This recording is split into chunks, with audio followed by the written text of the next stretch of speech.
Today, I want to talk about Mike Bloomberg and the fact that he is definitely not Donald Trump, and we learned that last night.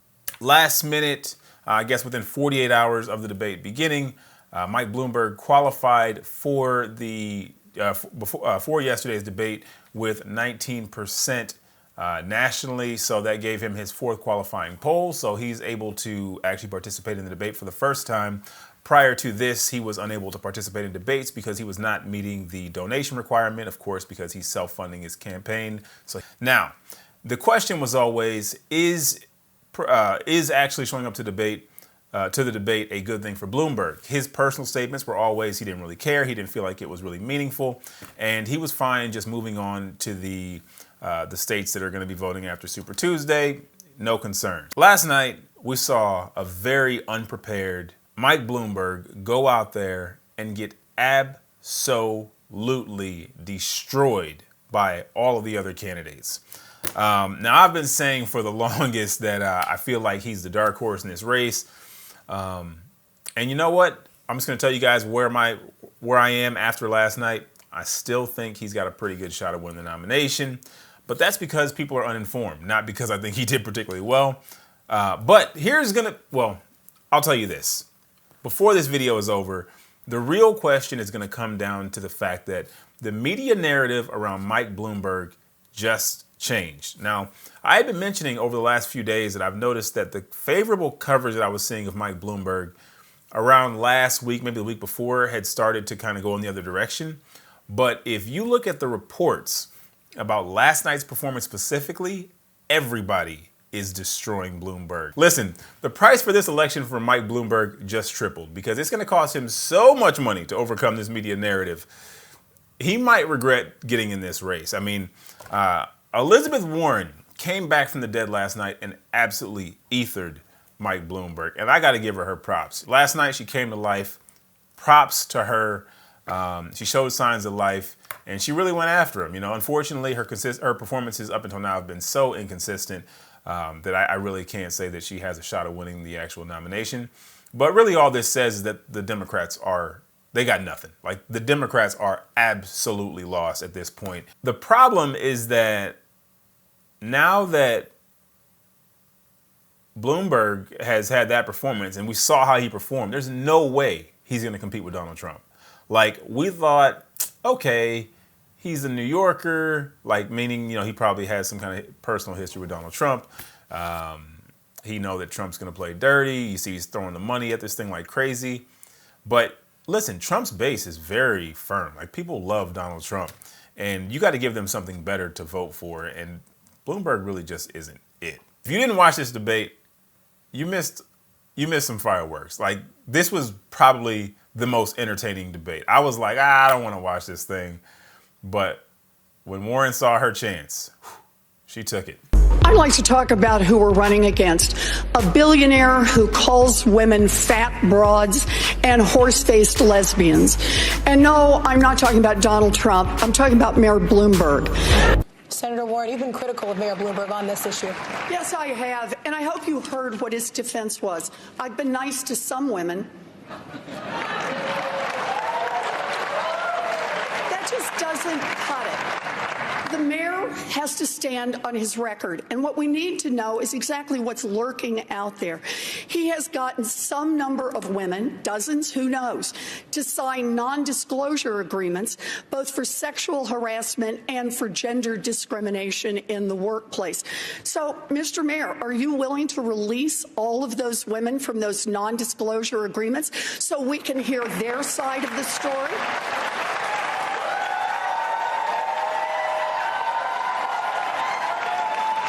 We have a very few non-disclosure agreements. How many is that? Let me finish.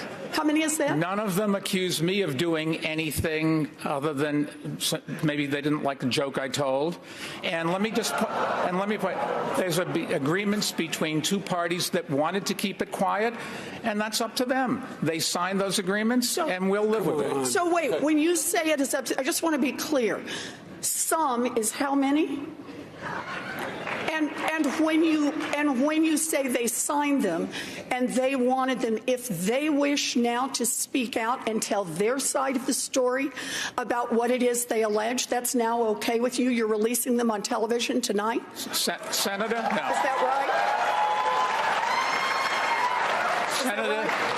Senator, the company and somebody else, in this case, a man or a woman, or could be more than that, they decided when they made an agreement that they wanted to keep it quiet for everybody's interest. They signed the agreements, and that's what we're going to live with. I'm sorry. No, the question is, are the women bound by being muzzled by you? And you could release them from that immediately, because understand, this is not just a question of the mayor's character. This is also a question about electability. The irony of all this is that Mike Bloomberg absolutely could still win. The problem is his poor performance. Donald Trump has lowered the bar so low for a president. Mike could just scoot right under this. Now, that was my initial sentiment when I heard this clip. I saw the clip. But then I started reading the allegations. Man, Trump made some statements, but Bloomberg created a culture. This is not the first time that Elizabeth Warren actually brought this up. She brought this exact same thing up in December. One of Bloomberg's rivals for the Democratic nomination, Elizabeth Warren, said in December at an Iowa campaign stop that non-disclosure agreements are a way for people to hide bad things they've done. She called for Bloomberg to release women from such agreements. Asked while campaigning to respond, Bloomberg said, "Maybe the senator should worry about herself and I'll focus on myself." He acknowledged enforcing non-disclosure agreements by his former employees and said, "You can't just walk away from it. They're legal agreements, and for all I know, the other side wouldn't want to get out of it." Come on, fam. You had 2 months to get ready for that question. I know, last minute, they threw you into the debate. You got to be ready. You know everyone's attacking you. Andrew Yang, actually, if you guys were watching, he was doing the debate analysis or whatever, and his statement was actually pretty good. He said something along the lines of Bloomberg was probably told to just maintain composure no matter what kind of attacks were sent his way. And that's what you saw pretty much last night. I mean, he maintained this very smug billionaire type face, like a very indignant kind of look throughout the whole thing. And it did kind of come off a little bit off-putting, like he didn't care. I mean, especially during these attacks, he just looked like, well, whatever, yo, I'm just a billionaire just trying to do my thing. But let me show you guys how a pro handles this, okay? Because you see, this is amateur hour right here. But now we gotta go to the OG, Donald J. Now watch this. Now you guys may or may not remember this little doozy from 2016. Donald Trump, Hillary Clinton. This tape is generating intense interest. In just 48 hours, it's become the single most talked about story of the entire 2016 election on Facebook, with millions and millions of people discussing it on the social network. As we said a moment ago, we do want to bring in questions from voters around the country via social media, and our first stays on this topic. Jeff from Ohio asks on Facebook, Trump says the campaign has changed him. When did that happen? So, Mr. Trump, let me add to that. When you walked off that bus at age 59, were you a different man, or did that behavior continue until just recently? And you have 2 minutes for this. As I told you, that was locker room talk. I'm not proud of it. I am a person who has great respect for people, for my family, for the people of this country, and certainly I'm not proud of it. But that was something that happened. If you look at Bill Clinton, far worse, minor words, and his was action. His was what he's done to women. There's never been anybody in the history of politics in this nation that's been so abusive to women. So you can say any way you want to say it, but Bill Clinton was abusive to women. Hillary Clinton attacked those same women and attacked them viciously. 4 of them are here tonight. One of the women, who is a wonderful woman, at 12 years old, was raped at 12. Her client, she represented, got him off, and she's seen laughing on 2 separate occasions, laughing at the girl who was raped. Kathy Shelton, that young woman, is here with us tonight. So don't tell me about words. I am Absolutely, I apologize for those words. But it is things that people say. But what President Clinton did, he was impeached. He lost his license to practice law. He had to pay an $850,000 fine to one of the women, Paula Jones, who's also here tonight. And I will tell you that when Hillary brings up a point like that, and she talks about words that I said 11 years ago, I think it's disgraceful, and I think she should be ashamed of herself, if you want to know the truth. Can we please hold the applause? Secretary Clinton, you have 2 minutes. Well, first, let me start by saying that so much of what he's just said is not right, but he gets to run his campaign any way he chooses. He gets to decide what he wants to talk about. Instead of answering people's questions, talking about our agenda, laying out the plans that we have that we think can make a better life and a better country, that's his choice. When I hear something like that, I am reminded of what my friend Michelle Obama advised us all. When they go low, you go high. And look, if this were just about one video, maybe what he's saying tonight would be understandable. But everyone can draw their own conclusions at this point about whether or not the man in the video or the man on the stage respects women. But he never apologizes for anything to anyone. He never apologized to Mr. and Mrs. Khan, the Gold Star family, whose son, Captain Khan, died in the line of duty in Iraq, and Donald insulted and attacked them for weeks over their religion. He never apologized to the distinguished federal judge who was born in Indiana, but Donald said he couldn't be trusted to be a judge because his parents were, quote, Mexican. He never apologized to the reporter that he mimicked and mocked on national television, and our children were watching. And he never apologized for the racist lie that President Obama was not born in the United States of America. He owes the president an apology, he owes our country an apology, and he needs to take responsibility for his actions and his words. Well, you owe the president an apology because, as you know very well, your campaign, Sidney Blumenthal, he's another real winner that you have, and he's the one that got this started along with your campaign manager, and they were on television just 2 weeks ago, she was saying exactly that. So you really owe him an apology. You're the one that sent the pictures around your campaign, sent the pictures around with President Obama in a certain garb. That was long before I was ever involved, so you actually owe an apology. And number two, Michelle Obama, I've gotten to see the commercials that they did on you. And I've gotten to see some of the most vicious commercials I've ever seen of Michelle Obama talking about you, Hillary. So you talk about friend, go back and take a look at those commercials. A race where you lost, fair and square, unlike the Bernie Sanders race where you won, but not fair and square, in my opinion. And all you have to do is take a look at WikiLeaks and just see what they said about Bernie Sanders and see what Deborah Wasserman Schultz had in mind, because Bernie Sanders, between superdelegates and Deborah Wasserman Schultz, he never had a chance. And I was so surprised to see him sign on with the devil.